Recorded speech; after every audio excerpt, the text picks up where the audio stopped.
Hello everyone. 28ನೇ ಪ್ರಶ್ನೆಯನ್ನ ಗಮನಿಸಿ.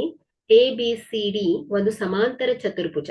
B C ಯ ಮೇಲೆ ಈ ಒಂದು ಬಿಂದು ಕರ್ಣ ಬಿಡಿಯು ಎ ಮತ್ತು ಇ ಗಳನ್ನ ಸೇರಿಸುವ ರೇಖೆಯನ್ನು ಎಫ್ ನಲ್ಲಿ ಛೇದಿಸುತ್ತದೆ.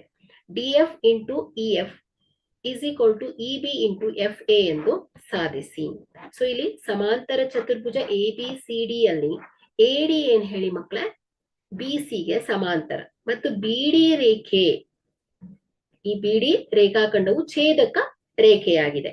ಸೊ ಇಲ್ಲಿ ತ್ರಿಭುಜ ಎಫ್ ಡಿ ಎ, ಸೊ ಇಲ್ಲಿ ಎಫ್ ಡಿ ಎ ಮತ್ತು ತ್ರಿಭುಜ ಇ ಎಫ್ ಬಿ ಗಳಲ್ಲಿ, ಸೊ ಇಲ್ಲಿ ಎಫ್ ಡಿ ಎ ಈ ಕೋನ ಇಸ್ ಈಕ್ವಲ್ ಟು ಏನ್ ಹೇಳಿ, ಎಫ್ ಬಿ ಈ ಕೋನಕ್ಕೆ ಸಮ. ಯಾಕಂದ್ರೆ ಇವು ಪರ್ಯಾಯ ಕೋನಗಳು. ಇಲ್ಲಿ ಎ ರೇಖಾಖಂಡವು ಛೇದಕ ರೇಖೆಯಾಗಿದೆ. ಸೊ ಎ ಏನಾಗಿದೆ ಹೇಳಿ, ಛೇದಕ ರೇಖೆ ಆಗಿದೆ ಮಕ್ಕಳೇ. ಸೊ ಹಾಗಾಗಿ ಇಲ್ಲಿ ಏನಾಗುತ್ತೆ, ಡಿ ಕೋನ ಡಿ ಎ ಎಫ್ ಈ ಕೋನ ಬಿ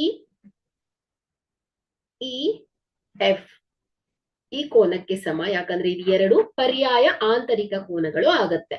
ಸೊ ಅದೇ ರೀತಿ ಡಿ ಎಫ್ ಎ ಕೋನ ಇಸ್ ಈಕ್ವಲ್ ಟು ಏನ್ ಹೇಳಿ, ಇ ಎಫ್ ಪಿ ಕೋನ. ಯಾಕಂದ್ರೆ ಈ ಎರಡು ಕೋನಗಳು ಶಂಖಾಭಿಮುಖ ಕೋನಗಳು. ಸೊ ಹಾಗಾಗಿ ಈ ಡಿ ಎಫ್ ಎ ಎಷ್ಟು ಅಳತೆ ಇರುತ್ತೋ ಬಿ ಎಫ್ ಇ ಕೂಡ ಅಷ್ಟೇ ಅಳತೆ ಇರುತ್ತೆ ಮಕ್ಕಳೇ. ಸೊ ಹಾಗಾಗಿ ಇಲ್ಲಿ ಕೋನ ಕೋನ ಸಮರೂಪತೆ ನಿರ್ಧಾರಕ ಗುಣದಿಂದ ಏನ್ ಹೇಳ್ಬೋದು, ತ್ರಿಭುಜ ಎ ಎಫ್ ಡಿ ಸಮರೂಪಿ ಏನ್ ಹೇಳಿ, ತ್ರಿಭುಜ ಇ ಎಫ್ ಪಿ ಆಗತ್ತೆ. ಓಕೆ, ಸಮರೂಪ ತ್ರಿಭುಜದ ಅನುರೂಪ ಬಾಹುಗಳ ಅನುಪಾತಗಳು ಕೂಡ ಏನಾಗುತ್ತೆ ಮಕ್ಕಳ, ಸಮನಾಗಿರುತ್ತೆ. ಸೊ ಹಾಗಾಗಿ ನಾವು A F divided by F E is equal to F D divided by F B is equal to ಏನ್ ಹೇಳಿ, A D divided by E B ಆಗತ್ತೆ.